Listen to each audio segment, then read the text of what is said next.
Gravação iniciada. Ok, obrigada, Fabiana. Então, pessoal, boa tarde.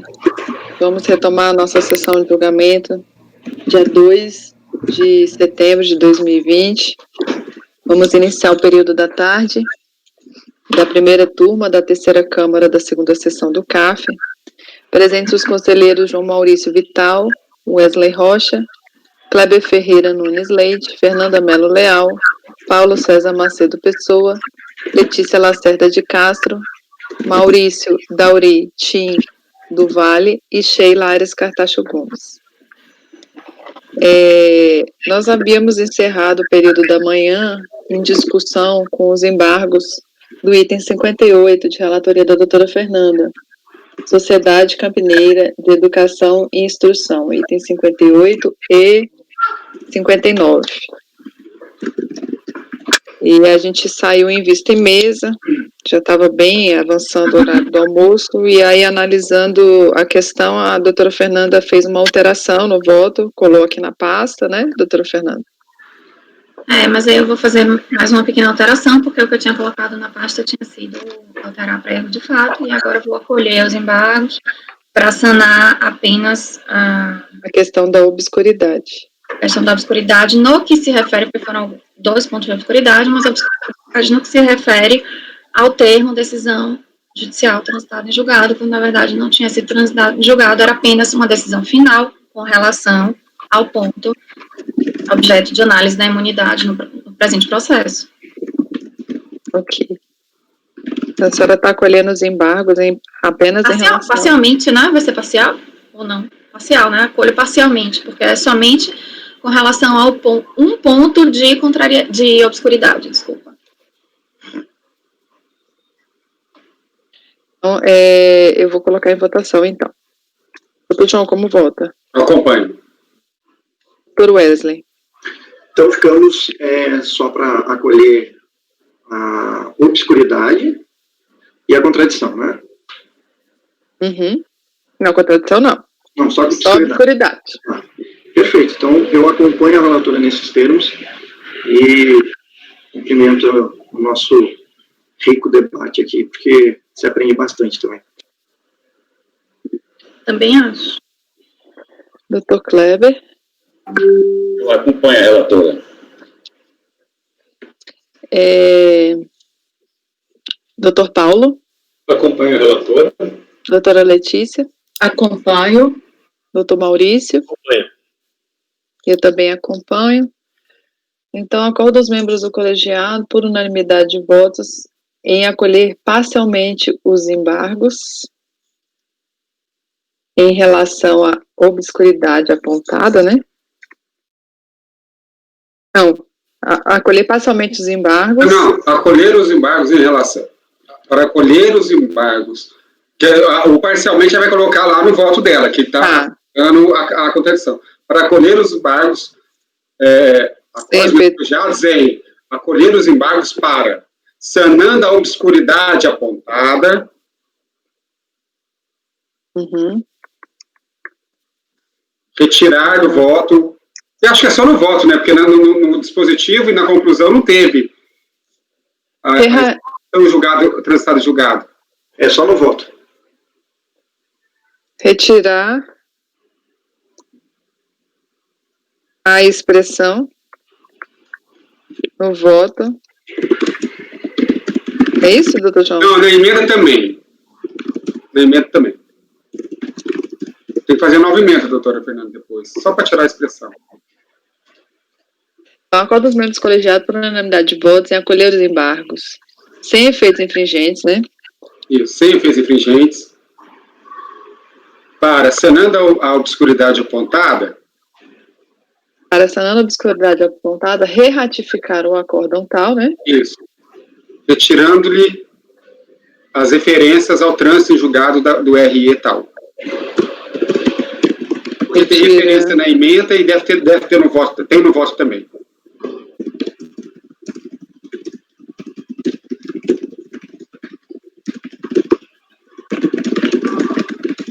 Alguém digitando aí, fortíssimo. Dedos nervosos, desculpa aqui. RE, deixa eu pegar aqui o número. 566-622.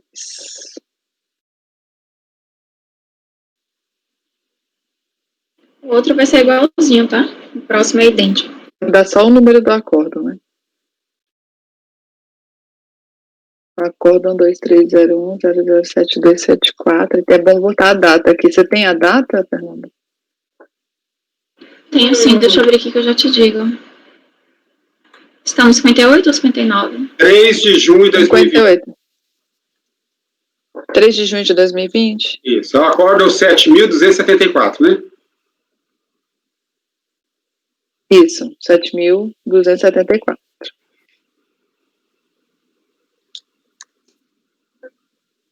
Então, vamos ver aqui se for certinho. Esse é o item 58.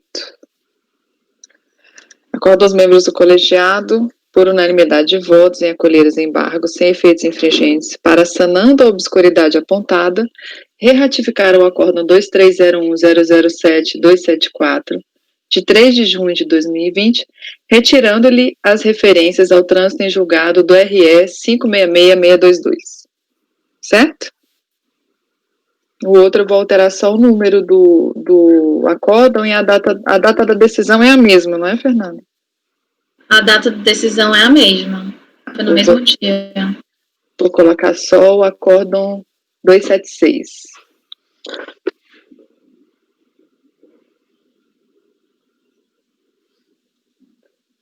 Então, tá votado os itens 58 e 59. Então, indo para o Dr. Kleber, item 60. Malharia Argentina Limitada. Malharia Argentina. Então, a NFLD frente à conta patronal incidente sobre remunerações pagas a segurados empregados e contribuintes individuais, diferença de acréscimos legais relativa a recolhimento efetuados a menor após o vencimento, apurado através do confronto dos valores da GFIP com a folha de pagamento, com os recolhimentos que foram efetuados em GPS. Uma espécie de batimento. Cientificada, a empresa apresenta impugnação, na realidade era defesa ainda, onde requer a redução da multa. Ela só requereu isso, a redução da multa sobre o lançamento FP1, por entender ter corrigido as irregularidades apontadas através do envio das correspondentes GFIPs. A DRJ considerou a impugnação improcedente e manteve o crédito tributário. Conformada, a empresa apresenta recurso voluntário com as mesmas alegações.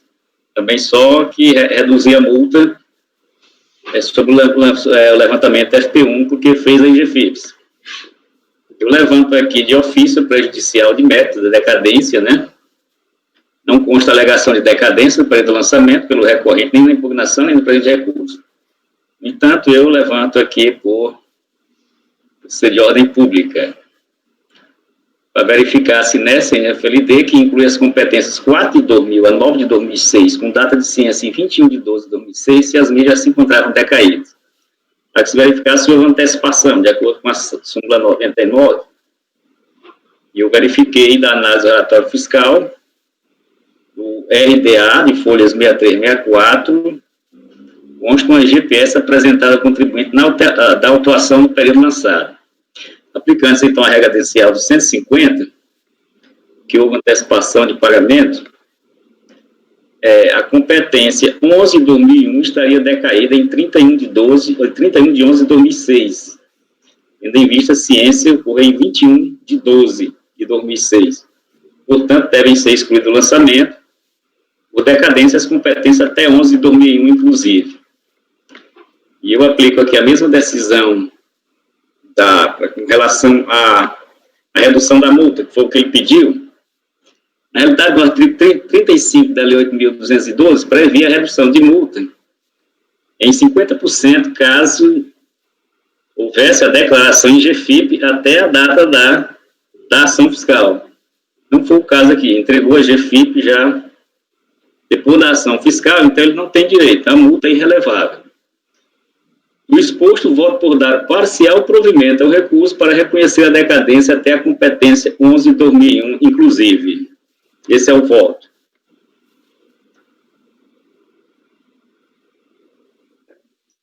Ok. Acho que é bem simples, ele só contestou aquela questão da multa, né? Doutor João. Acompanho. Doutor Wesley. Acompanho. Doutor Wesley está congelado. Doutor Kleber. Doutor Kleber já estava falando. Doutora Fernanda. Acompanha o relator. Doutor Paulo. Eu acompanho, só faço uma ressalva com relação à emenda, entendeu? Que ficou só a parte da decadência, a questão do mérito não foi consolada da emenda, entendeu? Não sei, acho que... Verdade. Não constou o mérito, né? É. Vou colocar, você tinha colocado isso. Não tá, não. Não, tá aqui. É. Contribuições sociais em atraso, multa de mora, redução em 50%, não atendimento. Será que eu abri o processo errado? Ele fala da decadência, do súmula CAF 99 e da multa de mora, que foi o que ele contestou só.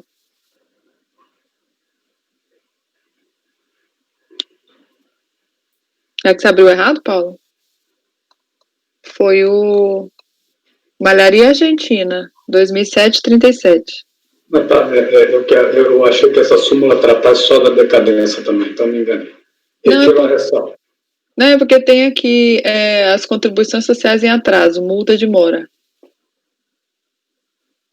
É possível que eu tenha copiado esse processo já há algum tempo, entendeu? E tenha tido... Eu fiz a alteração, ele hoje... Então é isso. O meu também tem um que vai vir aí, que eu só alterei o finzinho. 63, 64, 65.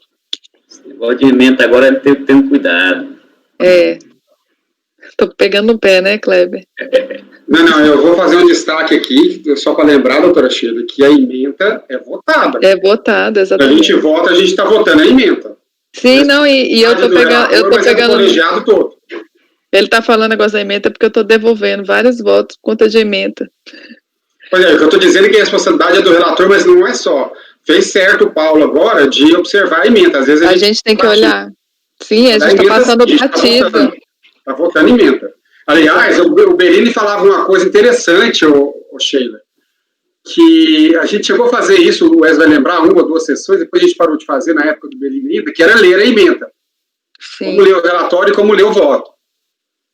A gente não tá lendo mais a emenda. Não, e isso evita o que eu venho fazendo também, que é de ficar conferindo, que às vezes você erra uma palavra, às vezes você coloca aplicabilidade aí na aplicabilidade, e aí dá um embargo por conta de uma palavra que você falou. Não é bem só uma palavra. Que vira todo o resultado do processo, mexe em todo o resultado do processo, né? Então, vamos ficar atentos, sim, com certeza, Paulo. Obrigada. Doutora Letícia? Com o relator. Doutor Maurício? Eu também. Eu também acompanho. Então, acordo os membros do colegiado, por unanimidade de votos, em dar parcial provimento ao recurso para reconhecer a decadência até a competência 11 de 2001, inclusive. Item 61, Colégio Evangélico.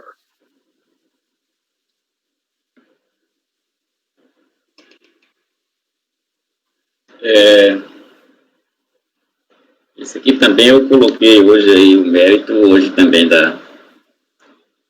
Então, trata-se de um NFLD, na qual a empresa acima identificada foi notificada a recolher contribuições. Isso aqui é o seguinte, eu vou explicando aqui, a empresa é um colégio, né, que se diz imune, que se diz isento. A fiscalização foi lá e viu que eles tinham feito um acordo, deixado um acordo com o sindicato dos empregados para desconto das mensalidades escolares dos filhos.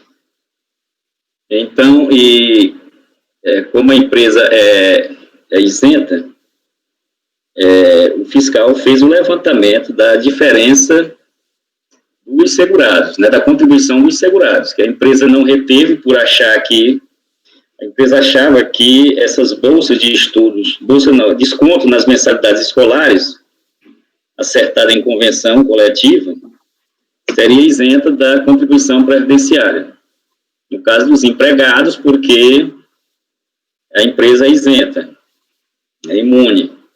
Então, o fiscal levantou a diferença. A empresa alega imunidade, que é inócuo, que o lançamento não tem nada a ver com a parte da empresa, e a empresa alega também que essas mensalidades escolares ela não incide contribuição previdenciária, com base naquele parágrafo do artigo 9º, da Lei 8.212.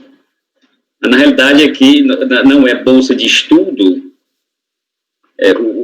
a isenção lá, na realidade, é para bolsa de estudo, para ensino fundamental, para o empregado, e não para o segurado, né? Em 2017 não precisa, a partir de 2017 nem precisa mais ser extensiva a todos, estendeu-se até o ensino superior, mas não é o caso aqui, porque aqui é desconto de mensalidades escolares concedida aos dependentes do empregado, né?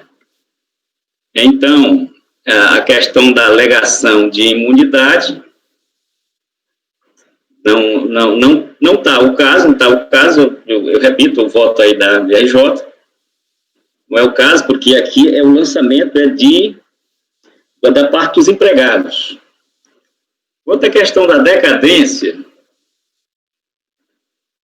que ele não alegou, mas eu também estou fazendo de ofício, eu aplico a súmula CARF 99, mas explico aqui, ele não apresentou o RADA, né, não tem um RADA, nem tem GPS.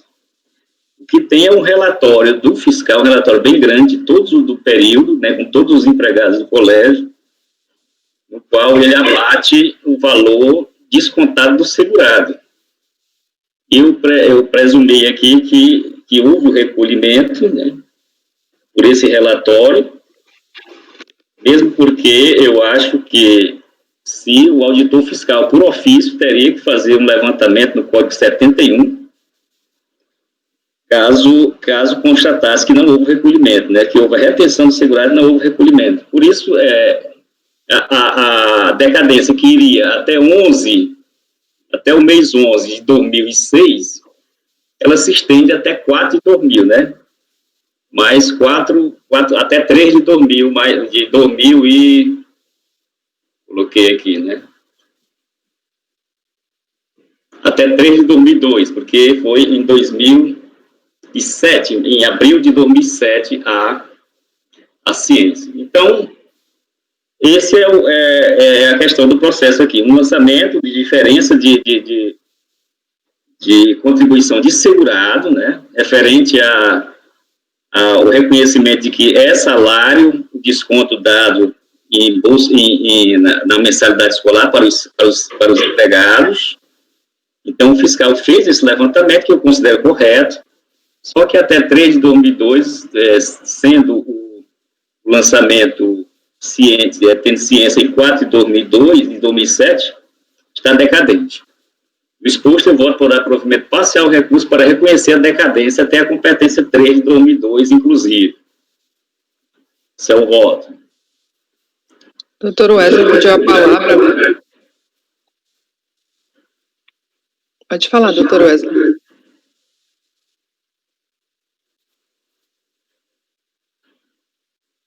Sem o microfone.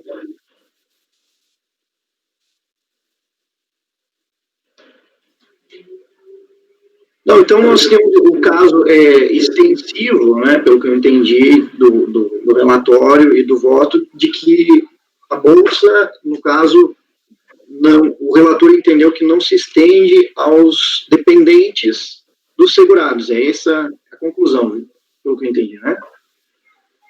Então, não é bolsa aqui, não. É desconto na mensalidade, né? Que é parecido com bolsa, né? É um acordo coletivo, né? E que, na realidade, é salário, né? E não é para o segurado, não é para o empregado, é para o dependente dele. Não tem previsão legal de... Com dependente. Eu já vi alguns posicionamentos possíveis, mas aí está falando que uma mensalidade, aí já muda um pouco a característica do pagamento, né, da natureza, pelo que eu percebi. Seria bem uma bolsa, é um auxílio na matrícula do dependente. É isso? Os funcionários do colégio fizeram um acordo com o colégio, tipo um acordo coletivo, para ter desconto nas mensalidades. Os filhos É um salário direto, essa é a alegação. Isso. Na forma de Utilidade, né? Isso. Como se fosse uma bolsa de estudo, eu estou te dando uma bolsa de 20%, né? Então que a bolsa é para o dependente, não é para o próprio funcionário. Eu estou vendo aqui um precedente da Câmara Superior. Bolsa de estudos dependentes sozinhos pelo menor para a exclusão municipal. Que nesse caso aqui estava dizendo que não haveria previsão legal para a exclusão da base de cálculo, né? Esse precedente aqui. Sim, exatamente o voto do relator. Isso. Não tem previsão legal para excluir.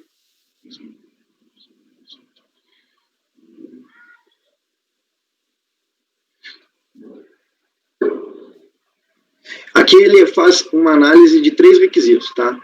O primeiro deles é a habitualidade do fornecimento. Deve o fornecimento do bem ou serviço ser retirado ao longo do contrato de trabalho. Deve estar presente a ideia de ser uma prestação de repetição uniforme em certo contexto temporal. O segundo requisito é a presença do caráter contraprestativo do fornecimento. Defende que é necessário que a causa e objetivos envolvidos no fornecimento da utilidade sejam essencialmente contraprestativos. É preciso que a utilidade seja fornecida preponderantemente com intuito retributivo, como um acréscimo de vantagens contraprestativas ofertadas ao empregado. E quanto ao fornecimento e provimento da educação referido, ele cita aqui uma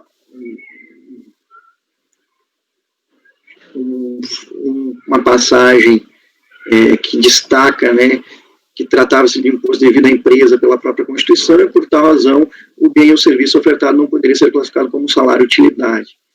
E o terceiro requisito seria a onerosidade unilateral, embora reconheça que trata-se da conduta técnico-jurídica extremamente controvertida. E aí, no voto que é trazido aqui como precedente, que seria do ministro Delgado, admite aplicação em casos específicos. Mas aí, no caso, não é para o próprio empregado, não? Pois é, daí ele termina aqui, observamos que no caso concreto, sob qualquer prisma de análise, não é possível classificar as bolsas de estudo concedidas aos dependentes dos empregados como prestação de caráter remuneratório. Embora haja habitualidade na oferta da bolsa à totalidade dos empregados, a utilização do benefício pelo obreiro é facultativa, e salvo nas hipóteses de realização de cursos sucessivos. Aí teríamos uma prestação com duração delimitada no tempo, período letivo, não se estendendo por todo o contrato de trabalho. E aí ele cita lá o artigo 110 CTN, lei tributária, que não poderia alterar a definição, conteúdo e alcance dos institutos, né? Finaliza aqui com a conclusão.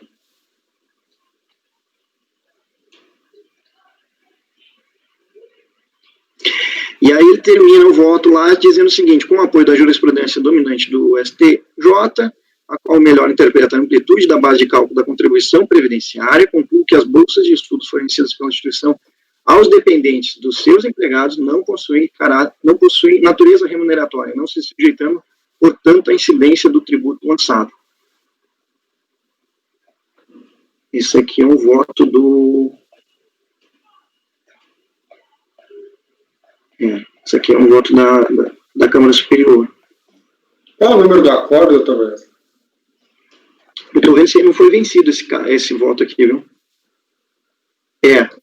Na verdade, esse aqui foi uma decisão do acordo da Câmara Superior que esse voto que eu li foi vencido, tá? Qual é o número do acordo, doutor Wesley? Sim, só um segundo. O acordo é o número 92.02.006.063.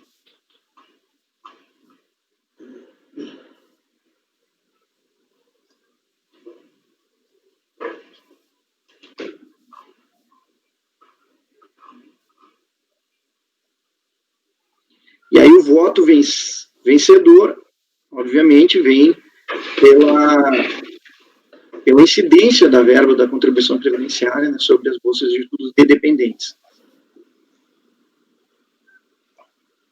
Também muito bem fundamentado e bem redigido aqui. Doutor Paulo, quer falar? Eu sugiro uma vista de mesa para esse processo, que eu também tenho algumas indagações que eu gostaria de fazer um pouco mais de pesquisa na jurisprudência. Eu acho que o acordo aqui ele está sendo taxativo em dizer que isso não se aplica aos dependentes, quando a lei fala claramente que aos empregados e seus dependentes. Então, alguma coisa precisa ser melhor explorada para tentar ver qual o alcance que a jurisprudência vem dando a esse dispositivo, entendeu? Esse acordo, Paulo, de 2017, ele teve voto de qualidade. Acho que seria uma possibilidade à vista de mesa. Sim. Eu acho que a lei não fala para os dependentes, não estende. É textual lá, vamos lá o dispositivo o T, né? Deixa eu pegar aqui para ler para vocês. É nas O isenções. valor relativo ao plano educacional ou bolsa de estudo que visa a educação básica de empregado e seus dependentes, e desde que vinculados à atividade desenvolvida pela empresa. Agora, educação fundamental de dependente, essa lei tem que ser interpretada, porque é óbvio que não está vinculado essencialmente à atividade da empresa, mas está permitida a educação fundamental do dependente. Então, isso aqui é uma exceção à regra que eventualmente possa ser aplicada ao empregado, tipo, custo de mergulho para o empregado que trabalha numa empresa que não tem nada a ver com isso, não é aceitável, entendeu? Agora, ensino fundamental do dependente é o que se espera que tenha para o dependente, né? Ensinar uma criança do ensino fundamental as técnicas da empresa é inconcebível. Então, se a norma faculta isso aqui para os dependentes, tem que ser um ensino fundamental adequado ao dependente. Eu acho que convém dar uma pesquisada, entendeu? Eu posso pesquisar isso um pouco ao longo aí dos próximos 2 ou 3 processos e volta. Para a gente não ficar perdendo um pouco todo mundo com essa pesquisa aqui. Sim, e em relação ao recolhimento também, eu estava olhando aqui, é a mesma, tipo, é uma planilha parecida com o caso do João. É a planilha que o fiscal usou para calcular o que não foi declarado de INSS, que é a base de cálculo específica que está sendo levantada. Mas por aqui eu não posso dizer que houve o recolhimento, porque ele só não levantou o que está declarado de GFIP, mas esses segurados estão recolhidos? Entendeu? Eu estou presumindo porque... Isso é uma planilha que está falando aqui. Se ele não tivesse recolhido de ofício, o oficial tinha que fazer um levantamento do Código 71 e uma representação fiscal, né? Mas eu não posso garantir que... Então eu retiro. E não foi cobrado pela arrecadação, por exemplo, porque a gente não levantava coisas que estavam na GFIP, né? Ele acrescentou aí mais 3 meses, eu posso retirar isso aí. Eu não entendo que esses documentos de folha 55 afirmam que há recolhimento. Ele faz a dedução, né? A não ser que ele deduz do que está declarado. Ele diz aqui, ó, base, salário tributado, base total, teto do INSS, alíquota, 11%, INSS total. Alíquota descontada, ele está falando o que foi descontado e está calculando a diferença. Ele está vendo que está na GFIP descontado, ou na folha, como descontado, e está calculando essa diferença. Eu acho que ele usou isso para achar uma alíquota. Ele somou... ele somou isso com a contribuição do cara lá, pegou a base do cara, somou essa base a mais, e aí ele está calculando a alíquota. Esse aqui é 11%, esse aqui é 8,65%, outro é 7,65%. Ele está recompondo a base para calcular a alíquota correta, essa diferença que ele está levantando, entendeu? Eu não entendo que ele está afirmando que isso está recolhido. Não, por causa ele tinha que ir de ofício, né? Constatou um crime, né, de retenção e não repasse, ele teria que fazer um levantamento com 71 separado. Mas, e assim, a DRJ aplicou 173, não foi? Não, ele não suscitou, não. Ele não pediu decadência, não. Mas a DRJ também não aplicou nada? Não, ele não pediu, não. E a cabeça da DRJ era 10 anos ainda, né? Isso aí se chama pelo em ovo. Não, mas é porque, como ele não pediu e aí não tem a prova desse recolhimento, eu acho que não é nem o caso de falar, né? Então eu vou calcular por um 7,3, né, que vai até 11 de 2002. E nem precisa mencionar no voto, né? A não ser que você reconheça uma decadência dele, no 7,3. Vou reconhecer no 7,3. Vai perder aí 3 meses. Ok. Mas vamos tirar a vista em mesa, então, conforme o Paulo solicitou. Eu sinto que essa redação que eu tenha lido, ela tenha sido modificada depois do fato gerador. Eu estou pesquisando isso, entendeu? Nós tivemos, até a título de mudança, claro, colaborar com o debate, né? Acho que o doutor João vai lembrar que nós tivemos um intenso debate aqui na turma, acho que só estávamos eu e o doutor João da atual composição, e que inclusive você fez, João, até uma declaração de voto, que era um pouquinho diferente desse nosso processo, e a gente discutiu naquele caso da FAPIL, não sei se tu vai lembrar, fez uma declaração de... FAPIL foi relator, foi não? Não, o relator foi o Alexandre, e o Bellini era o presidente na época, que tu fez uma declaração de voto, até não concordo. Tem número da acordo aí? Tenho. Tu quer que eu te copie aqui e boto no grupo, ou tu quer que eu fale? Não, só falar que eu olho aqui na hora. Tá, é o 2301-005-633. Né, e ali teria que estar comprovada a existência de elementos caracterizadores da relação de emprego, no caso, que não seria a mesma situação, mas nós tivemos um intenso debate sobre isso, de repente te ajudar também a produzir mais conteúdo. Paulo? A dúvida que eu tinha sobre a lei, eu já sanei, entendeu? A redação original da lei, ela foi alterada em 2011, a partir do fato gerador, para passar a prever os dependentes. Na redação original não tinha essa previsão, então esse crédito tributário é de antes de 2011. É de antes.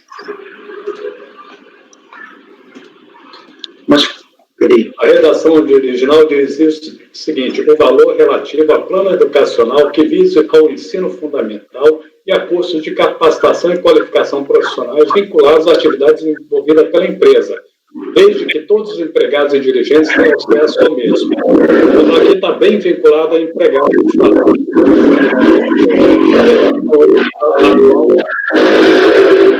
Abril. Então, eu acho que está certo a decisão de primeira instância, entendeu? Por mim, eu estou pronto para votar. Fica... É exatamente o voto do Dr. Kleber e o voto da doutora Elaine que o Dr. Wesley trouxe. É a falta de previsão legal. Há previsão a partir de 2011, mas até 2011 não havia previsão legal. E esse foi o fundamento daquele voto que o Dr. Wesley trouxe da Câmara Superior. Né? Então, pronto. Sim.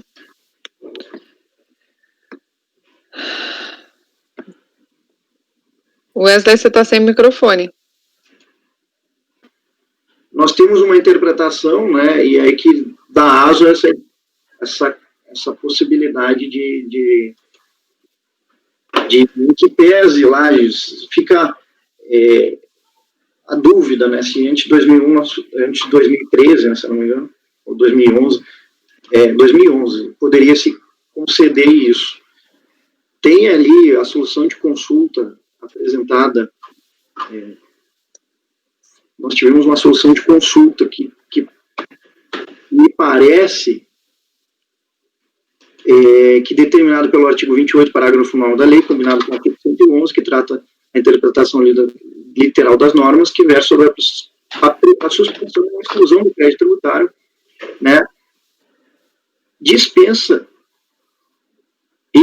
do cumprimento das obrigações tributárias acessórias. Portanto, se no parágrafo 9 do artigo 28 da lei 8.212 de 91, antes de 2011, não estava claro que as verbas pagas pelo empregador ao empregado para fazer frente às despesas de seus dependentes com educação, não caberia ao intérprete assim fazer, nem mesmo em face do aspecto louvável desta ação, que no caso seria o tratamento mais social da matéria. Pois é. Dr. Wesley, foi muito oportuno o senhor ter invocado aquela declaração de voto minha que eu estou vendo agora, que tem exatamente, é um pouco diferente a matéria em si, mas o fundamento é o mesmo, porque também foi uma inovação legislativa que incluiu a possibilidade de pagamento de bolsas a servidores sem intervenção das instituições federais de ensino, que era o caso lá da FAPEU. E aí o argumento do recorrente, que é o argumento do voto vencido desse acórdão da Câmara Superior, era o seguinte: olha, isso tanto era correto que a lei veio contemplar. E eu digo, não, peraí, é matéria de isenção. Isenção se interpreta literalmente, o que houve foi uma inovação legislativa, incluindo 9 postos de isenção. O que não significa dizer que essa inclusão é a mera convalidação de uma isenção que já deveria existir na lei por interpretação. Exatamente isso que o senhor está dizendo aí. Esse é o ponto de divergência das duas teses do acórdão da Câmara Superior. Isso. E do nosso acórdão também, porque naquele momento, eu acredito que o Alexandre falava, e não é que não se trataria de uma isenção, mas não incidência, afastava as condições, né, da possibilidade de afastar, né, pois tem duas teses, né, enfim. Nessa tese ali, me parece que nós tivemos o voto por maioria, né? Esse processo. Eu afastei a interpretação, naquela ocasião, a interpretação autêntica para dizer que o que ocorreu, na verdade, naquele caso, foi uma inovação normativa, como agora. Houve uma inovação normativa, incluindo os dependentes do empregado. Ora, o fato de incluir, a partir de 2011, os dependentes do empregado, para mim está muito claro que a lei não quis dar isenção, pelo menos até 2011, para quem era dependente de empregado, apenas para quem era o empregado. O fato de passar a constar a partir de 2011, na minha visão, só deixa claro que antes não era. Pois aqui da nossa previsão legal, né? Pois é. E as bolsas de estudos, nesse caso aqui, nós estávamos tratando, e aí o voto do vencedor aqui, que configuraria uma doação civil. E aí ele invocou, inclusive, o doutor Alexandre, a questão do parecer da PGFN, número 593, de 1990, que deu um embasamento técnico, né, anterior, portanto, à Lei 8.958 de 94 e ao Decreto de 2004, que daria um embasamento ali, subsídios e elementos para a tese vencedora, que a bolsa de estudo ou de pesquisa será doação civil, negócio de liberalidade, desde que o pagamento feito pelo doador, atribuindo o encargo da realização de estudo ou pesquisa, não reverta esse resultado economicamente para ele, doador, ou para a pessoa interposta. Será doação, pois o pagamento de valor, em pecúnia ou in natura, a pessoa sob condição de que realize um curso acadêmico ou uma pesquisa, enfim, sem que o resultado do estudo da pesquisa seja diretamente aproveitado economicamente para o doador. Então, mas isso não é a situação dos autos de agora, porque a gente não está falando, nesse caso a FAPEU contratava estudantes para participar de projetos, quer dizer, tem nada a ver com uma empresa pagando a escola, ou dando desconto na mensalidade da escola dos filhos dos seus empregados, porque aí me parece que nesse caso sim, proveito econômico, é um pagamento em razão da relação de trabalho. No caso da FAPEU não tinha relação de trabalho, eram os estudantes. Não, mas aí eu discordo, porque aí eu vejo mais ainda uma doação da empresa aos dependentes. Doação? Porque ele está doando e não está tendo um retorno daquela bolsa dada para os dependentes dos empregados. Tanto que a lei posteriormente veio a modificar essa interpretação, porque realmente, né, não cabe. A doação tem que ter uma série de requisitos. A doação, para esse efeito, do próprio voto do doutor Alexandre, traz os requisitos. Tem que ser para projeto específico, tem que ser por intermédio de instituição de ensino superior. Não é essa doação civil. Da bolsa, para ser equiparada à doação civil, tem que cumprir esses requisitos lá. Então, muito típico, assim, para pesquisadores de faculdade, para iniciação científica, é outra natureza. Não tem nada a ver com um contrato de trabalho, como é o caso aqui, mesmo que indiretamente, está dando um benefício para o seu próprio empregado, né? Pois no próprio parecer da PGFN, nesse caso, ela esclarece a doação e especifique as bolsas de estudo, e aí, divergindo um pouco da sua conclusão, ele possibilita que a bolsa de estudo ou de pesquisa custeada pelo empregador para a melhoria profissional de seus empregados e de seus laboratórios empresariais para desenvolvimento de drogas e de produtos químicos economicamente aproveitáveis. Nesse caso, do parecer, né, daria a interpretação de doação, assim, enfim. Na solução de consulta número 9, deixa eu ver também.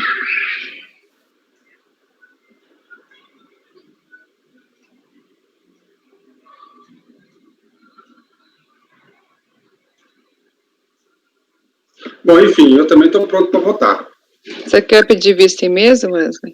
Não, eu também estou pronto. Eu acho que eu vou seguir a linha, inclusive, que a gente já tem aqui uma tese fixada. São 2 teses, na verdade, né? Enfim. Sim. Então, o voto fica com o seu mesmo. Decadência até 11 de 2001. 11 de 2001? E a ciência foi em abril de 2007. Pega 173, 11 de 2001.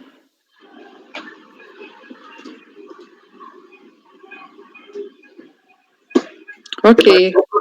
Parcial provimento para declarar sua decadência. Isso, até a competência 11 de 2001, inclusive. Doutor João, no mérito, ele é parcial provimento, ele está negando provimento. Só reconhecendo a decadência.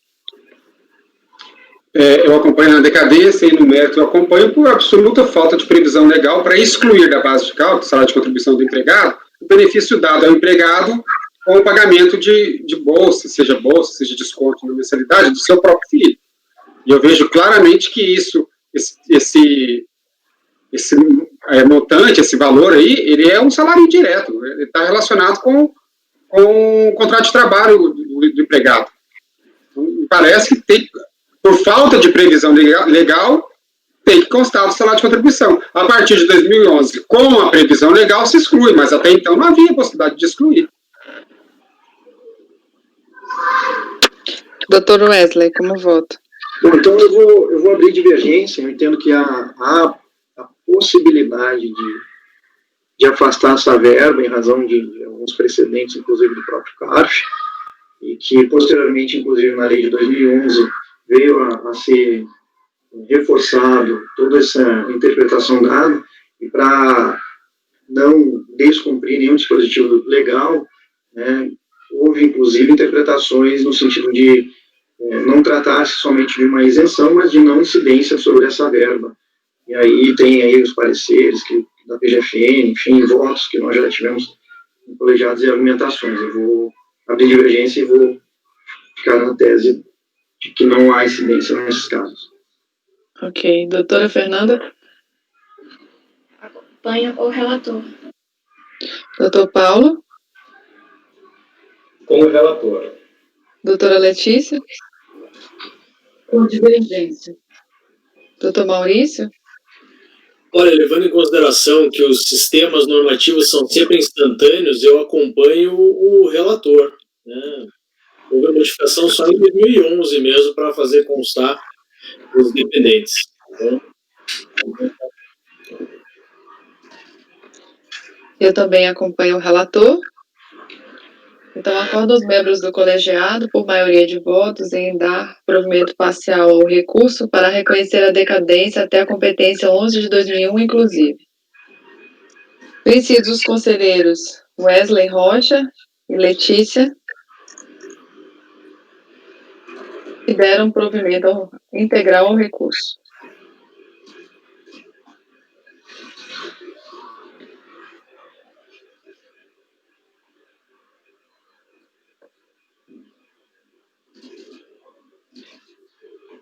Item 62. COP e CIA. Esse aqui está mais fácil. É exclusivamente de cooperativa de trabalho médico, né, da Unimed Vale dos Sinos, né, que contratação de serviço prestado por cooperado por intermédio cooperativo de trabalho, que foi declarado inconstitucional, né? Então, nós estamos vinculados, por força do parágrafo 2º do artigo 62, as decisões de mérito do STF, do STJ, no caso aqui do STF, eu voto por dar provimento ao recurso. Todo lançamento é referente à cooperativa de trabalho, aos 15%, né? Eu dou provimento ao recurso. E eu acompanho. Bem, doutor João, doutor Wesley. Eu acompanho. Doutora Fernanda. Doutor Paulo. Acompanho. Doutora Letícia. Acompanho. Doutor Maurício.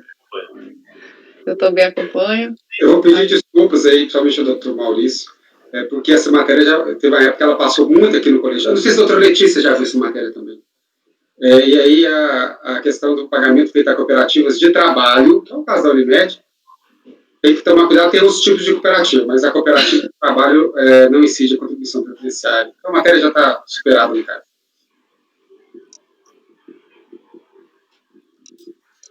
Estou indo para o item 60.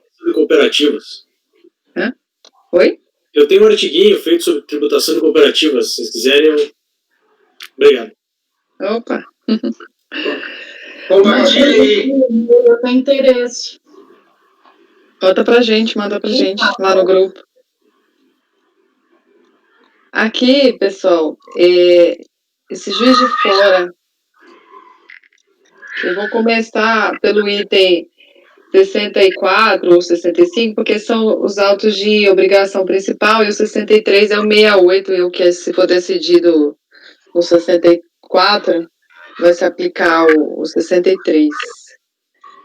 Aqui eu vou tentar dar uma resumida. Eu sei que existem divergências aqui na turma em relação ao assunto. Deixa eu só emudecer aqui, que eu estou ouvindo vozes. Essa Juiz de Fora foi um auto de infração que foi lavrado.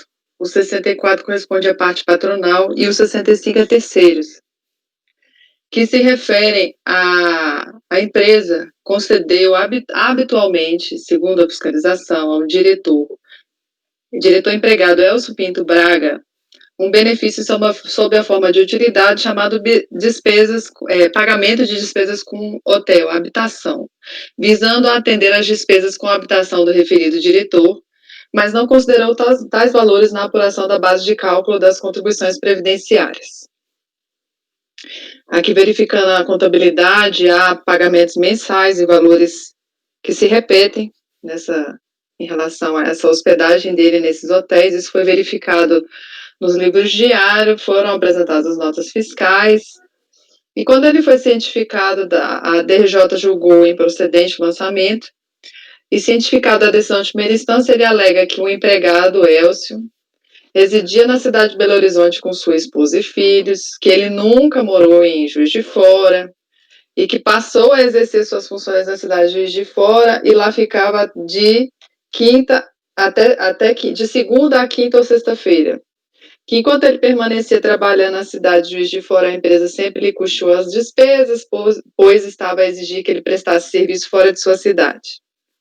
Que as despesas de hotel custeadas pelo recorrente não podem ser consideradas salário de utilidade, pois não visavam a remuneração extra ao empregado, apenas o reembolso das despesas havidas. Que ele recebia para o serviço, não pelo serviço, e que os empregados eram deslocados para frentes de trabalho, e por isso não recebiam o reembolso das despesas realizadas. Que as referidas parcelas são pagas aos empregados para viabilizar o reembolso. Enfim, ele está afastando o caráter salarial dessa despesa que foi paga a esse, e questiona a constitucionalidade da Lei 8.212. Então, eu conheço parcialmente do recurso, não conheço da alegação de constitucionalidade da Lei 8.212, por força da súmula CAF número 2.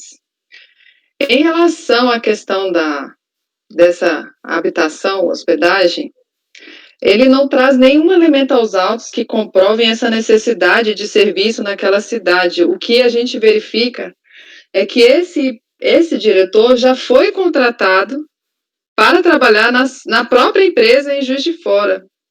E ao que parece, foi uma opção de não mudar a sua residência, o seu domicílio lá de não se mudar com sua família para Juiz de Fora. Aqui a gente já tem até um entendimento nesse sentido, né? Não houve uma necessidade temporária, não houve uma mudança a empresa abriu uma filial, o cara foi trabalhar temporariamente, eu custeei aquela hospedagem e depois ele alugou a casa dele, enfim. Não existe isso nos autos, não há prova disso, ele não afasta isso, ele simplesmente alega que o cara morava em Belo Horizonte, né? Então, aqui é o típico caso que o cara achou vantajoso trabalhar nessa empresa e aí não quis se mudar de Belo Horizonte e foi morar e foi prestar serviço em Juiz de Fora, né? Aí eu nem vou entrar em detalhes em relação ao voto, eu até peguei coisas relacionadas ao que a gente vinha decidindo, né? Eu estou negando o provimento ao recurso porque eu entendo que essas despesas, assim como as outras pessoas, né, que trabalham na cidade de Juiz de Fora, ele tem uma vantagem em relação aos outros funcionários de Juiz de Fora que não recebem esse auxílio para trabalhar lá, né? Então, eu entendo que foi uma opção do funcionário se manter em Belo Horizonte. Tem até um voto do doutor João que fala nesse sentido, fala dessa questão. E eu estou negando provimento ao recurso. Aí, doutor João pediu a palavra, né, doutor João? Você pode até esclarecer, a gente até trocou uma ideia sobre esse processo. Eu acho que a gente votou o processo esse mês passado. Mês passado, exatamente. Eu acho que até era de Juiz de Fora também. Era de Juiz de Fora.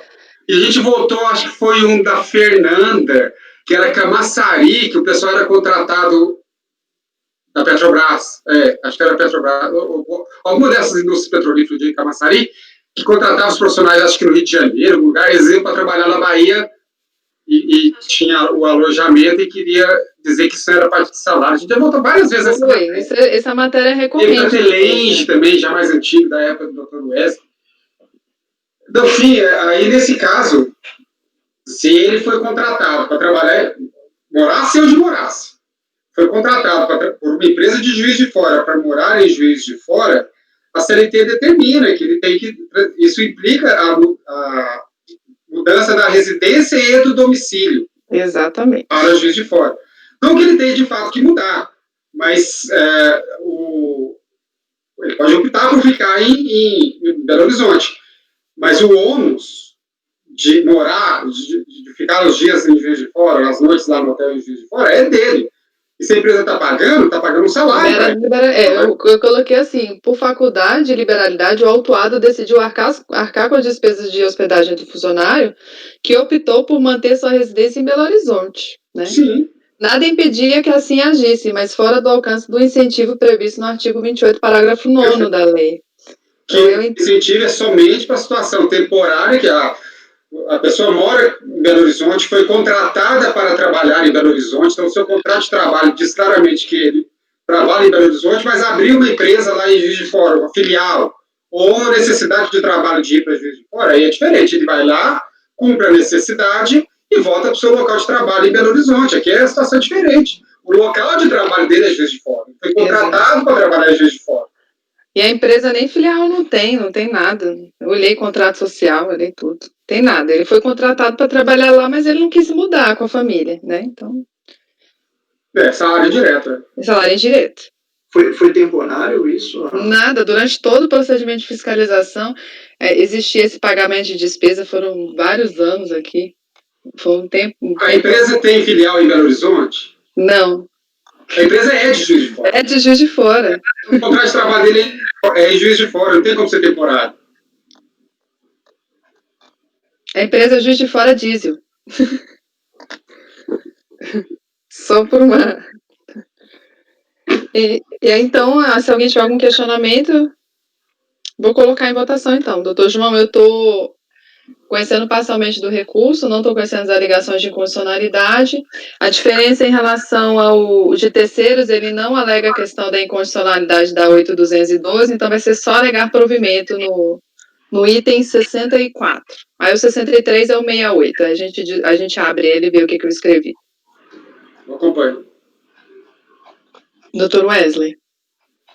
Eu já li o recurso, acabei de ler a decisão de primeira instância, eu estava só pegando aqui a questão do relatório final, que ele fundamenta exatamente na habitualidade. Está até no meu voto. Queria ver só o período ali que ele estava, de quando a quanto. O meu voto tem um período do crédito. Isso é um... 2003, 7 de 2003, se eu não me engano, a 12 de 2003. É de 7 de 2003 a 12 de 2004. E os valores, se você for observar nas notas fiscais, são praticamente iguais. Parece que está pagando um flat, alguma coisa, sei lá. E também não depende do valor do... Também depende... No meu entendimento, ele foi contratado para trabalhar lá e é o que você verifica dos autos. E ele não traz mais nenhuma outra prova. Eu vi. Não traz nenhum contrato de trabalho, nada. Eu vou acompanhar pelas conclusões, tá? Tá, ok. Doutor Kleber? Oi, relatora. Doutora Fernanda? Relatora. Doutor Paulo? Acompanho o relator. Doutora Letícia? Acompanho. Doutor Maurício? Acompanho. Então, esse vai ficar... Conhecer parcialmente. Acordo aos membros do colegiado por unanimidade de votos. Esse foi o 64.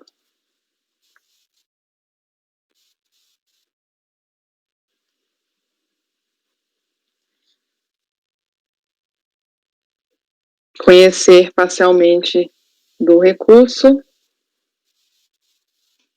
Não conhecendo as alegações de condicionalidade, negar-lhe provimento. Votou pelas conclusões. Wesley, o conselheiro Wesley.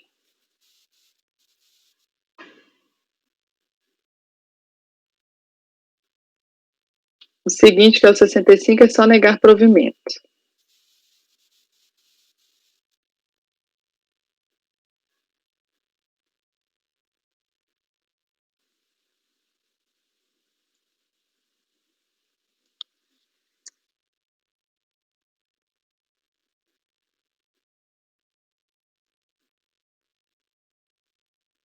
Então, o 63 é o auto de infração de obrigação acessória dessas contribuições. Deixa eu só ver se tem alguma diferença no decismo aqui. O que ele alega? Ele é só um pouquinho diferente.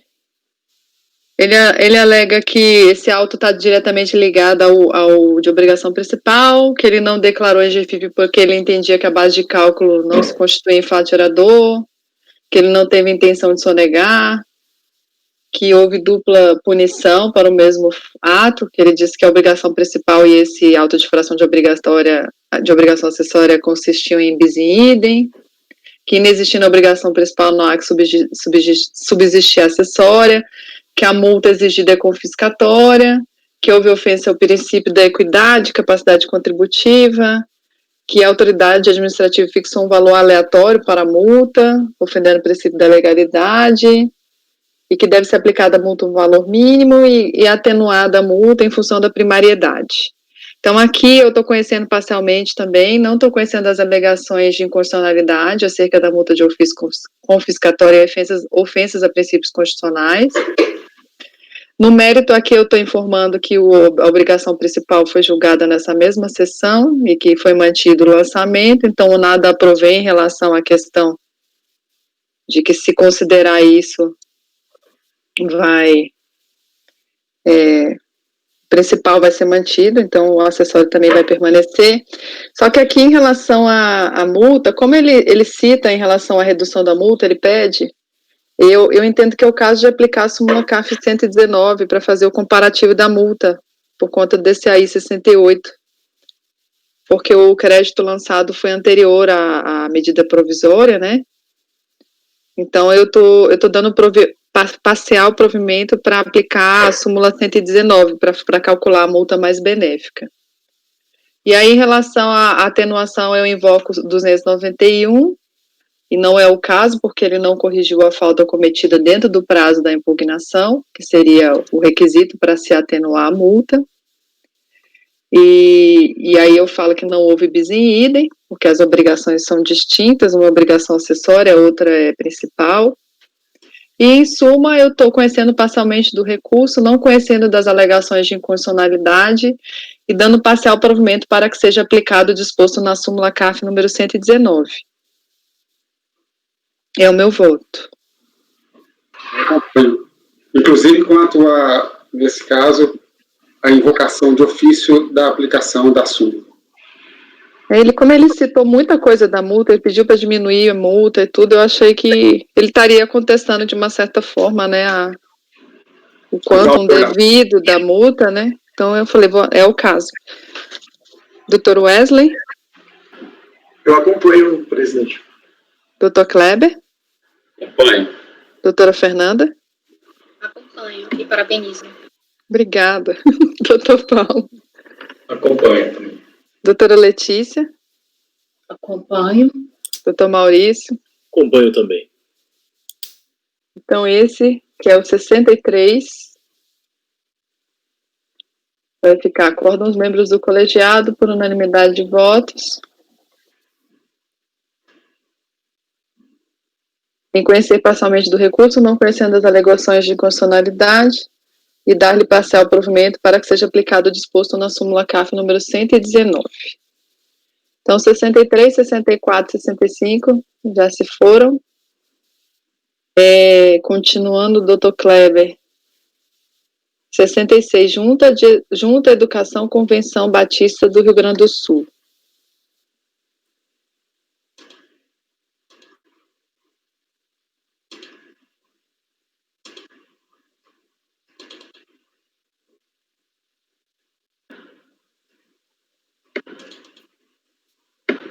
Transcreva aqui o relatório do acórdão recorrido.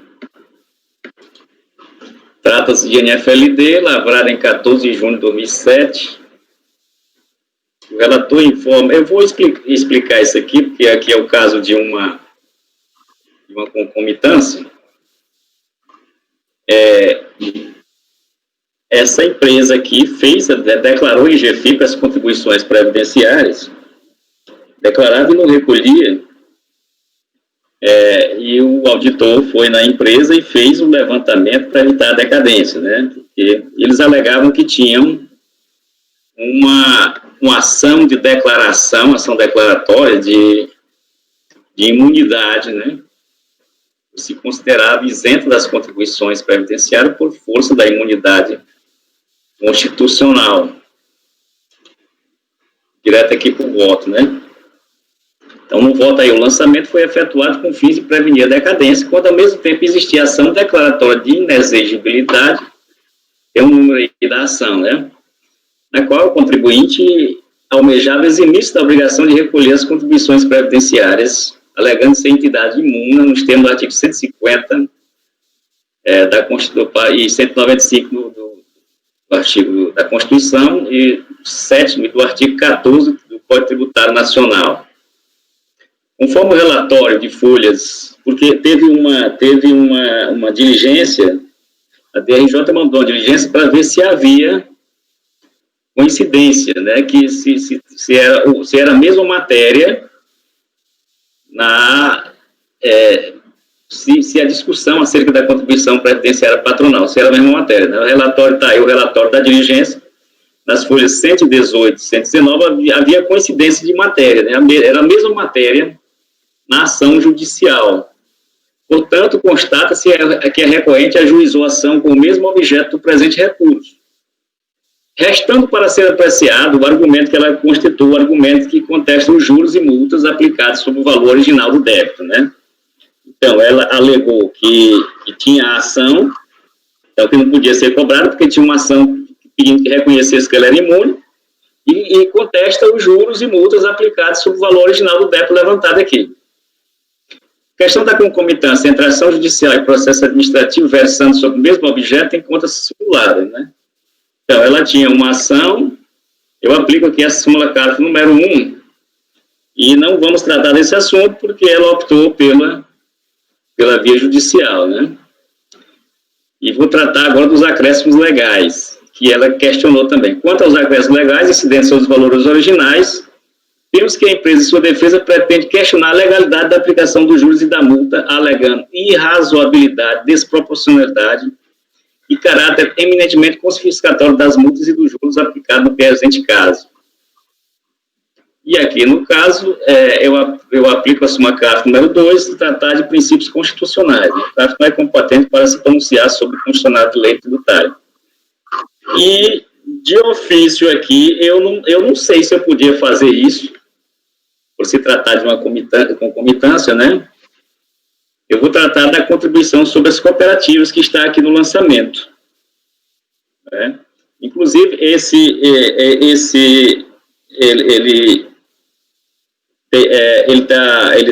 parece que ele perdeu essa ação, né? Porque ele não apresentou, ele não tinha o inciso 3 e o inciso 2 da lei 8.212. A última vez que eu vi a ação, o juiz estava aguardando, o juiz mandou suspender, aguardando a publicação da decisão do STJ, que foi no final do STF, né, que foi no final de dezembro, mas não foi publicada ainda, né? O juiz aguarda a publicação ainda para decidir definitivamente isso aí, né? Então, como foi a concomitância aqui? Eu não tratei da questão das contribuições patronais, né, porque estão na ação judicial. Tratei da questão dos juros, como ele alega, vários princípios constitucionais estão sendo quebrados, não tomei conhecimento da única coisa alegada por ele, da única matéria alegada por ele, e trato aqui da questão das cooperativas. Então, ante o exposto, eu voto por conhecer parcialmente o recurso, não conhecendo das alegações de inconstitucionalidade, e no mérito por dar parcial provimento para que sejam excluídas do lançamento FDP as contribuições sobre notas fiscais pagas à cooperativa de trabalho. Então, este é o voto.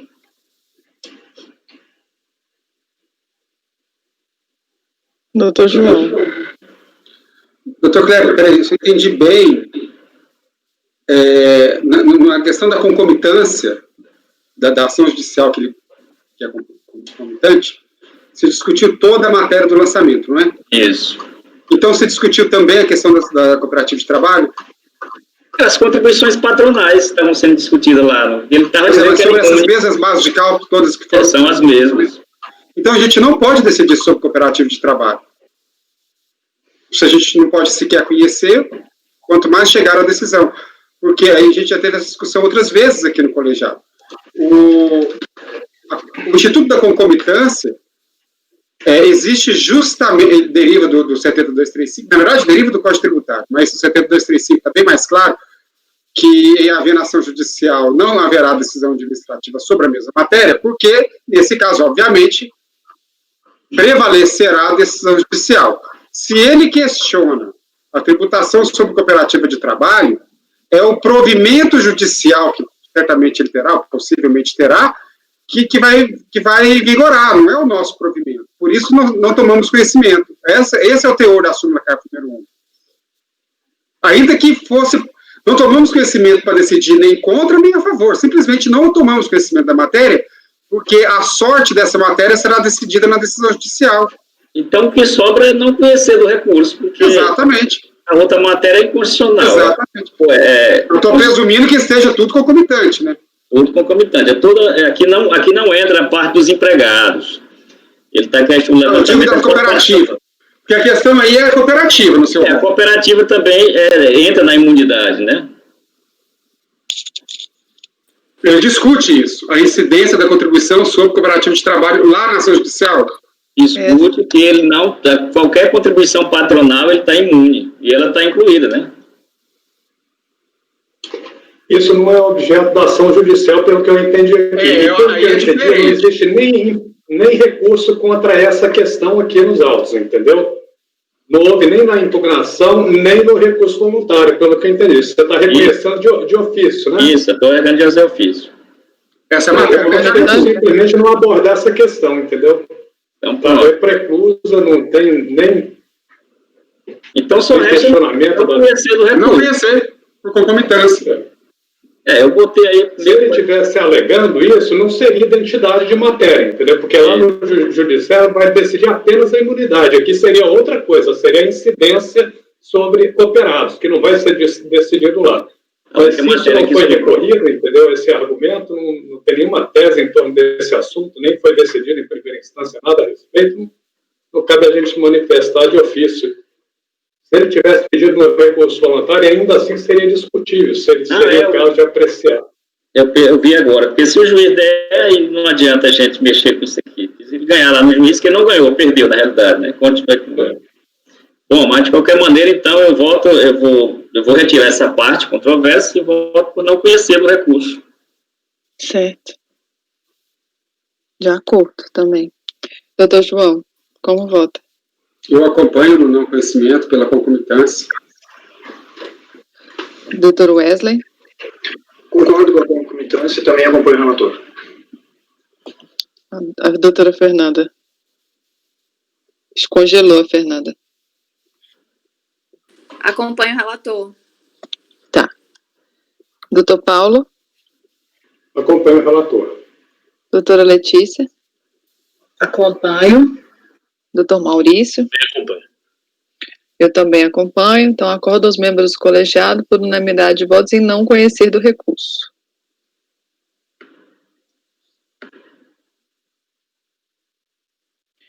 Doutora Letícia, item 67, Corsan RS.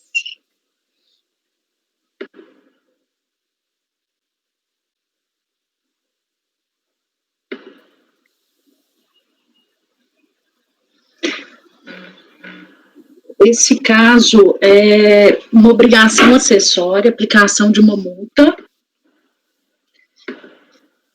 e foi constatado pela fiscalização que a recorrente mantinha desatualizada o programa de prevenção de riscos ambientais dos anos de 2000 a 2004. O fundamento legal do lançamento, eu indiquei a disposição legal que consta no auto de infração. O relatório fiscal também indiquei, não foi constatada a presença de circunstâncias agravantes ou atenuantes na aplicação da multa. Citei a ementa do acórdão recorrido, interposto recurso voluntário em que se sustenta a decadência, a incompetência da Receita Federal para investigar e autuar por descumprimento de PPRA e a regularização da falta que conduz à relevação da multa. Eu rejeitei a preliminar de decadência, já que, sendo obrigação acessória, a gente aplica o artigo 173.1 do CTN. A recorrente teve ciência do auto de infração em agosto de 2007. As competências apuradas são de 2000 a 2004.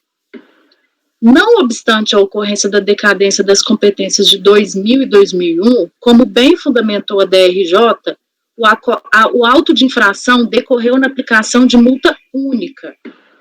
É a mesma tese que já discutimos na parte da manhã, que independente da quantidade de obrigações acessórias descumpridas, vai incidir a multa. Em relação à incompetência do fisco para autuar por irregularidade do PPRA, tendo em vista que o mesmo é disciplinado por uma instrução normativa do Ministério do Trabalho e Emprego, sem razão a recorrente. Eu citei, com base no artigo 57, parágrafo 4º, me reportando as razões do acórdão recorrido. E, porquanto essa competência de fiscalização, ela justamente decorre da competência da contribuição previdenciária específica para financiar as aposentadorias especiais, adicional de seguro acidente do trabalho. Então, entende-se que a fiscalização o auditor fiscal da Receita Federal seria competente. Eu, inclusive, busquei julgados do CARF nesse sentido, reafirmando a competência do auditor fiscal para inferir acerca de regularidade ou não do PPRA. Por fim, em relação à defesa de que deveria a multa ser relevada por ter sido corrigida até o prazo da impugnação, a recorrente não preencheu todos os requisitos para a incidência da revalidação. É verdade que a recorrente juntou extensa prova documental, de folhas 20 a 2.160. Não obstante, constata-se que não foram atualizados os PPRAs de 2002, 2003 e 2004, o que impede a revalidação da multa, porquanto uma de suas exigências é a correção integral da falta. Mais uma vez, eu me reportei ao acordo recorrido, que constatou essa ausência de correção integral da falta. Então, eu rejeitei a preliminar de decadência e votei por negar provimento ao recurso. Eu tenho minha dúvida se eu consegui baixar integralmente esse processo aí, viu? Toda hora estava dando erro. Pelo tamanho dele. É por essa farta documentação. Eles foram juntando vários programas.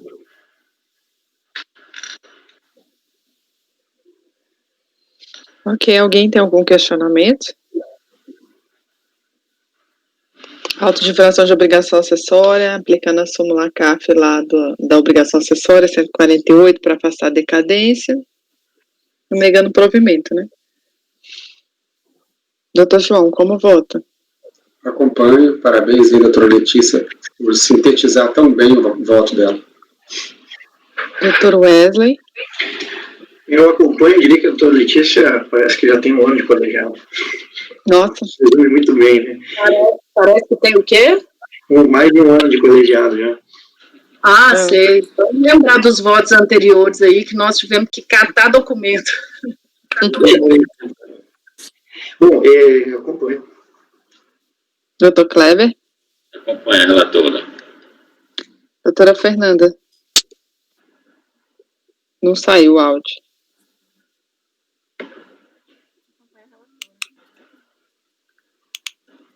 Não saiu. Acompanha a relatora. Ok. Doutor Paulo? Acompanho. Doutor Maurício? Eu acompanho também. Eu também acompanho. Acordo aos membros do colegiado, por unanimidade de votos, em afastar a decadência e negar provimento ao recurso. Esse próximo é coisa mais simples também? Obrigação acessória, que o Paulo havia manifestado o interesse de dar um intervalo. Que horas que era, Paula? Era às 15h40? Ele é bem simples. Então bora para ele, bora. 68 móveis Magnus. Isso. Esse caso, também aplicação de multa, teve incorreção na GFIP de uma única competência. Quanto à competência remanescente de julho de 2006, teve a infração, eu indiquei os dispositivos legais, em razão da apresentação pela Guia de Recolhimento de FGTS e GFIP com dados não correspondentes aos fatos geradores de todas as contribuições previdenciárias.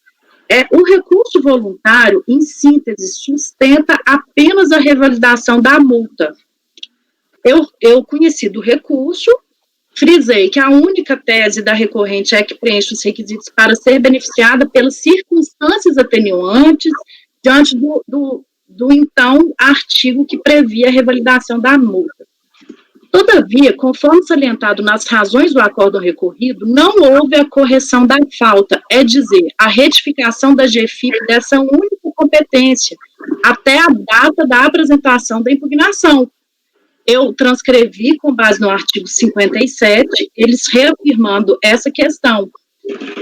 Porque, na verdade, ele pagou a contribuição e achou que isso corrigia a falta, é o que eu entendi. Então, eu neguei provimento porque, de fato, até a data da impugnação não foi entregue a GFIP retificada. Ok. Só isso. Algum questionamento? Doutor João, como vota? Acompanho. Doutor Wesley? Acompanho. Doutor Kleber? Acompanho. Doutora Fernanda? Acompanho. Doutor Paulo? Acompanho. Doutor Maurício? Acompanho. Eu também acompanho. Então, acordo aos membros do colegiado por unanimidade de votos em negar provimento ao recurso. Esse foi o item 68. 69 é tranquilo também, Letícia? O 69 é a Associação Educacional Santa Rita de Cássia? Construtora Cisplan. Eu acho, esse não é complicado não, mas eu acho que demoraria mais para eu ler meu... Não, pode dar sequência, tá? Pode? Então, você avisa pra gente quando... Construtora Cisplan agora? Isso, construtora Cisplan. Tá. Bom, este caso já é de contribuições previdenciárias de 2004 a 2006. O acordo julga procedente o lançamento tributário por arbitramento, em virtude da realização da obra de construção de um conjunto residencial horizontal, de acordo com a certidão ABITSE, número tal, emitida em 2006, folhas 48. O que levou o fiscal a arbitrar, a fazer o lançamento por arbitramento? Na contabilidade da empresa, encontramos as notas fiscais emitidas pelo empresário Paulo Sérgio da Silva. As notas fiscais da remuneração sequencial, cita ela, emitidas exclusivamente para a construtora Cisplan, desse Paulo Sérgio da Silva. Observa-se que as notas fiscais foram emitidas a partir de junho de 2005. No entanto, a firma somente foi registrada 20 dias depois, em 20 de junho de 2005, conforme registro na junta e autorização para impressão dos documentos. Elas foram impressas as notas em 1 de 9 de 2005. Essa situação é própria de omissão de mão de obra. A construtora, ao invés de contratar o senhor Paulo Sérgio da Silva como empregado mesmo, contrata pessoa jurídica que, na prática, serve apenas para mascarar o vínculo empregatício. O senhor Paulo Sérgio da Silva executou o trabalho com auxiliares que, segundo a empresa, seriam funcionários da Cisplan. Ora, qual a diferença do serviço do senhor Paulo e os auxiliares da construtora? A diferença está apenas na empresa reconhecer os auxiliares como seus legítimos empregados, enquanto que o senhor Paulo, como sendo uma pessoa jurídica, não é reconhecido pela construtora. Em consequência, foi lavrado o auto de infração. Cito o artigo 33, que é claro quando define que, do exame da escrituração contábil de qualquer outro documento da empresa, a fiscalização constatar que a contabilidade não registra o movimento real de remuneração dos segurados a seu serviço, do faturamento e do lucro, serão apurados por aferição indireta às contribuições efetivamente devidas, cabendo à empresa o ônus da prova em contrário. E por lançar pagamentos a pessoas físicas mascaradas de pessoas jurídicas, simplesmente por ter um registro na junta comercial, que os custos da obra se distanciam dos parâmetros mínimos estabelecidos pela Previdência Social. Indiquei o acórdão recorrido e o recurso voluntário, ele frisa o tempo todo que a fiscalização se amparou na aferição indireta na contratação de um pintor único registrado, na contratação de um pintor registrado como empregado, enquadrando-o por derradeiro como empregado. Destacou ainda que as notas fiscais são praticamente sequenciais, reforçando o vínculo empregatício, que não é o caso de aplicação do artigo 33, eis que não há falta de prova regular e formalizada, como consta do dispositivo legal. A prova existe, é regular e está formalizada através da emissão das notas fiscais de prestação de serviço. O montante ali descrito é o efetivamente pago ao beneficiário. A questão jurídica, se trata efetivamente de um empresário ou não é outra questão. Assim, caso considerado empregado da empresa, o fisco deveria tão somente calcular as contribuições previdenciárias desse empregado, desse senhor Paulo. A desclassificação da contabilidade conduz a valores completamente desassociados da realidade, que somente a nota fiscal número 1 foi emitida antes do registro da empresa na junta comercial, e o fora para substituir recibo assinado no dia do efetivo pagamento. Ainda que as notas fiscais a partir de número 5 foram emitidas dentro do prazo de autorização de impressão. Assim, as notas fiscais 2 e 3 foram emitidas retroativamente quando a empresa já existia. Reforça que não se aplica o artigo 33, que eu vou refutar adiante. Ao final, pede a procedência total do recurso ou a parcial procedência para lançamento apenas das contribuições devidas em virtude do reconhecimento da relação de emprego em questão. Inicialmente, importante proceder ao recorte da seguinte questão que norteará a lógica decisória. O arbitramento indireto que ocorrera no presente caso amparou-se na legislação? Eis o dispositivo que o Fisca sustenta o lançamento de ofício cujo critério foi o arbitramento indireto. Cito o artigo 33. A legislação constatou que foram lançadas na contabilidade notas fiscais notadamente não correspondentes com a realidade. Infere-se a ilicitude dos documentos fiscais por duas situações fáticas. A primeira, já que as notas fiscais de números, cito, foram emitidas exclusivamente para recorrente, eu vou trocar essa ilicitude, porque essa primeira constatação não é ilicitude, né? Ela apenas revela tratar-se de prestação de serviços direto, de natureza empregatício, pelo pintor, o senhor Paulo. Destarte, as notas fiscais não retratavam a realidade da relação jurídica entre a recorrente e o senhor Paulo. A segunda, já que foi emitido do documento fiscal sem que sequer a pessoa jurídica de titularidade do senhor Paulo tivesse sido regularmente constituída. Consoante item 4.4 do relatório fiscal, as notas fiscais foram emitidas a partir de 1º de junho de 2005. No entanto, a firma somente foi registrada em 20 de 6 de 2005. Essa situação controversa de imprestabilidade dos documentos fiscais autoriza a aplicação do artigo 33. Qual que é a minha lógica aqui? Eu abro um parêntese. No primeiro momento, eu até conversei com o João esse processo. Eu me senti desconfortável de ter um arbitramento, da forma que foi um lançamento indireto, por conta da situação do senhor Paulo. Só que a lógica dele de pedir para, então, me tributa as contribuições devidas pela relação de emprego com o senhor Paulo, por que eu não acatei ela? E, no primeiro momento, eu acharia razoável.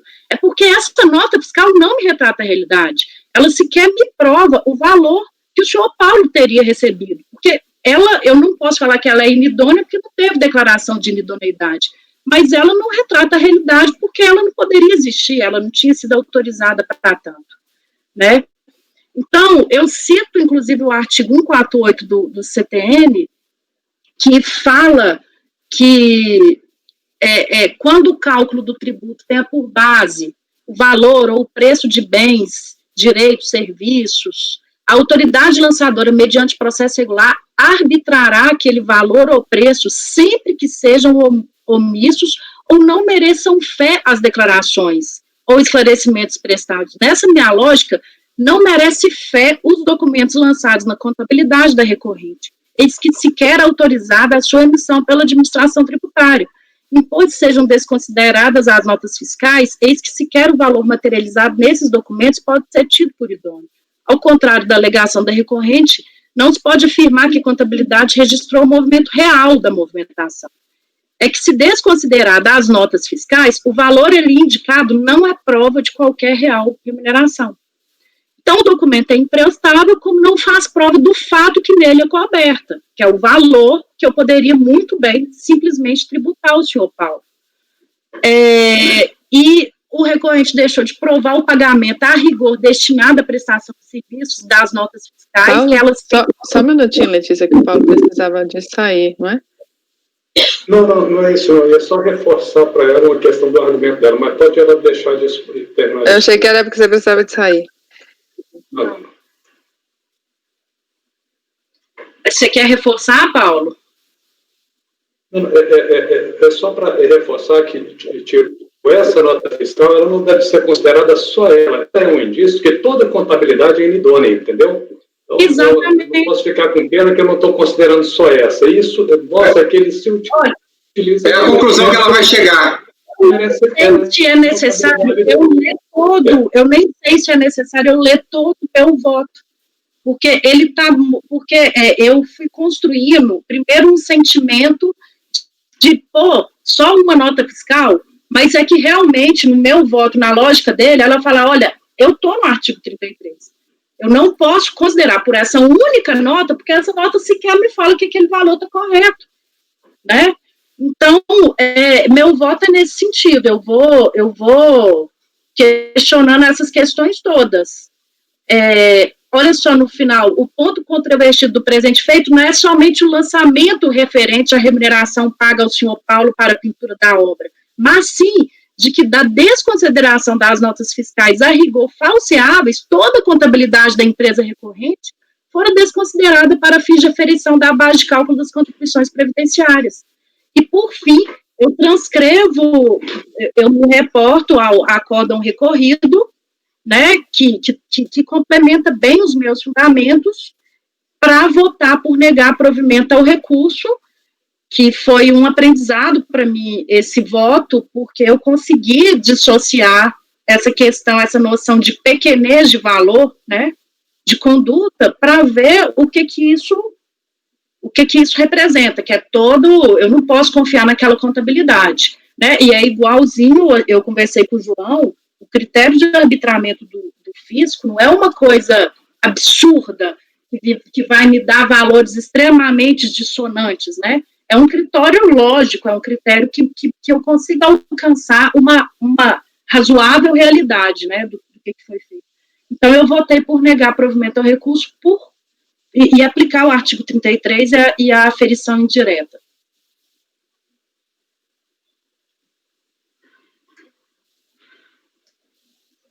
Ok, alguém tem algum questionamento? Doutor João pediu a palavra, né? Eu concordo plenamente com a relatora, é verdade isso mesmo. Não se trata, mas só por conta de uma nota fiscal vai desclassificar toda a contabilidade. Não é uma nota fiscal.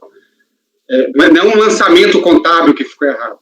É a falta de credibilidade. E aí aplicou-se o critério da lei, não foi o critério altanante do auditor. Foi o critério de arbitramento que a lei estabeleceu. E que se presume, e a gente já viu na prática que é verdade, e que se presume, como diz a relatora, um critério razoável, já que é o critério de arbitramento dado pela lei. Eu concordo plenamente com a relatora, vou acompanhar sem dúvida nenhuma. Então, não é que está desconsiderando a contabilidade porque teve um lançamento errado na contabilidade. É porque, de fato, esse é um caso que não merece fé. Aquele documento que foi utilizado como supedâneo do lançamento contábil, eu não posso dizer propriamente que é um documento falso, ou atribuir ali um crime a quem emitiu o documento, mas certamente é um documento irregular, porque a empresa não existia, não havia autorização para emissão daquela nota fiscal, aquela nota fiscal não poderia existir, muito menos estar registrada na contabilidade desse contribuinte. Doutor Wesley, como vota? Eu acompanho, presidente. Doutor Kleber? Acompanho. Doutora Fernanda?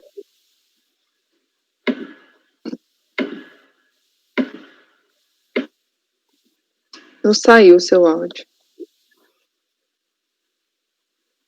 Não. Acompanho e parabenizo a Letícia pela excelente nacional. Muito bom. Doutor Paulo? Acompanho, com os parabéns, inclusive. Doutor Maurício? Também acompanho. Eu também acompanho.